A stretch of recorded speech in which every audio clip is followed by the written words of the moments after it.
السلام علیکم ورحمۃ اللہ وبرکاتہ۔ تو جی یہ ہمارا لیکچر نمبر 13 ہے۔ 12 میں ہم نے کیا پڑھا تھا؟ ہم نے کچھ نماز کی رکعتوں کے بارے میں پڑھا تھا۔ تو اب ہم نماز کے فضائل پڑھیں گے، یعنی کہ احادیث مبارکہ پڑھیں گے۔ تو ایک مرتبہ نبی اکرم صلی اللہ علیہ وآلہ وسلم جو ہے سردی کے موسم میں باہر تشریف لائے، اور پتے جو ہیں درختوں سے گر رہے تھے تو آپ نے ایک درخت کی ٹہنی ہاتھ میں لی تو اس کے پتے اور بھی گرنے لگ گئے۔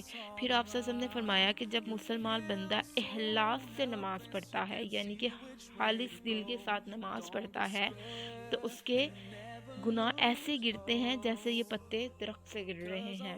سبحان اللہ۔ تو آپ دیکھیں، اور ایک اور جگہ نبی اکرم صلی اللہ علیہ وسلم کا ارشاد ہے کہ جو شخص اچھی طرح وضو کرے پھر فرض نماز پڑھے تو اس کے وہ گناہ جو چلنے سے ہوئے، اور وہ گناہ جو اس کے ہاتھوں سے ہوئے، اور وہ گناہ جو اس کے کانوں سے صادر ہوئے، اور وہ گناہ جو اس نے آنکھوں سے کیے، اور وہ گناہ جو اس کے دل میں پیدا ہوئے، سب کو اللہ تعالیٰ کیا کرتے ہیں؟ معاف فرما دیتے ہیں۔ یہ ہم نے پیچھے بھی پڑھا ہے اور یہ احادیث بھی ہے۔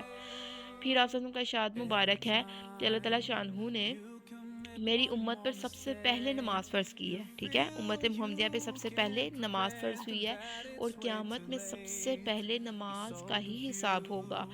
اور اگر اچھی اور نماز جو ہے ہماری اچھی اور پوری نکل آئی تو باقی اعمال بھی ہمارے پورے ہوں گے، اور اگر نماز ہی پہلا سوال ہی ہمارا غلط ہو گیا، نماز ہی ہماری خراب نکل آئی تو باقی اعمال بھی خراب نکلیں گے۔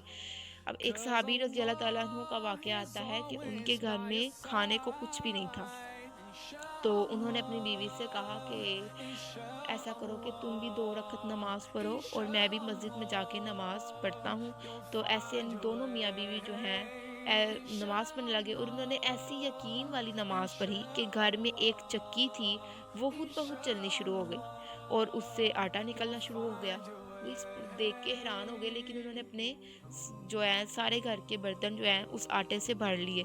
پھر جب انہوں نے دیکھنا چاہا کہ آٹا کہاں سے آ رہا ہے، یعنی کہ گندم تو اندر ہے نہیں ہے تو آٹا کہاں سے آ رہا ہے، تو جب انہوں نے چکی کا پارٹ اٹھا کر دیکھا تو ایک گندم کا دانہ تھا، صرف ایک گندم کا دانہ، جس سے کیا ہو رہا تھا؟ آٹا آ رہا تھا۔ سبحان اللہ۔ یہ میرے اللہ تعالیٰ کی جو ہے قدرت ہے کہ آپ دیکھیں انہوں نے ایسی یقین والی نماز پڑھی کہ اس ایک کنک کے دانے سے یا گندم کے دانے سے جو ہے آٹا آنا شروع ہو گیا، اور جب انہوں نے پارٹ اٹھا کے دوبارہ اس کے اوپر رکھ دیا تو وہاں سے آٹا آنا بند ہو گیا۔ پھر انہوں نے جب یہ سارا واقعہ آپ صلی اللہ علیہ وسلم کو سنایا تو پھر آپ صلی اللہ علیہ وسلم نے فرمایا کہ تم اگر یہ چکی کا پارٹ نہ اٹھاتے تو قیامت تک آٹا یہاں سے نکلتا رہتا۔ سبحان اللہ۔ آپ دیکھیں، اب انہوں نے ایسی یقین والی نماز پڑھی، اللہ تعالیٰ کی پریشانی کی حالت میں نماز پڑھی، اور اگر ہم لوگ کے پاس اگر ہم آج کل ہم ایسے نہیں کرتے، ہمارے پاس کھانے کو کچھ نہیں، ہم دوسروں سے کے جا کے ہاتھ پھیلائیں گے دوسروں کے آگے۔ یہ نہیں کہ اللہ تعالیٰ سے مانگے، اللہ تعالیٰ سے مانگے، اللہ تعالیٰ نے ہی دینا ہے، بندے نہیں دیتے۔ اللہ تعالیٰ سے مدد مانگے، اللہ تعالیٰ نے ہی دینا ہے، بندے نہیں۔ بندے اللہ تعالیٰ نا ذریعہ بناتے ہیں بندوں کو، لیکن کرتے سب کچھ کون ہے؟ اللہ تعالیٰ ہی کرتے ہیں۔ اس لیے ہمیں اللہ تعالیٰ سے ہی مانگنا چاہیے کہ اللہ تعالیٰ ہی بندوں کے ذریعے سے ہماری مدد فرمائے۔ اب اللہ تعالیٰ ہمیں بھی ایسی نماز پڑھنے کی توفیق عطا فرمائے، کیونکہ علماء کرام فرماتے ہیں جس کی نماز جاندار ہوگی اس کی زندگی شاندار ہوگی۔ اللہ تعالیٰ ہمیں عمل کرنے کی توفیق عطا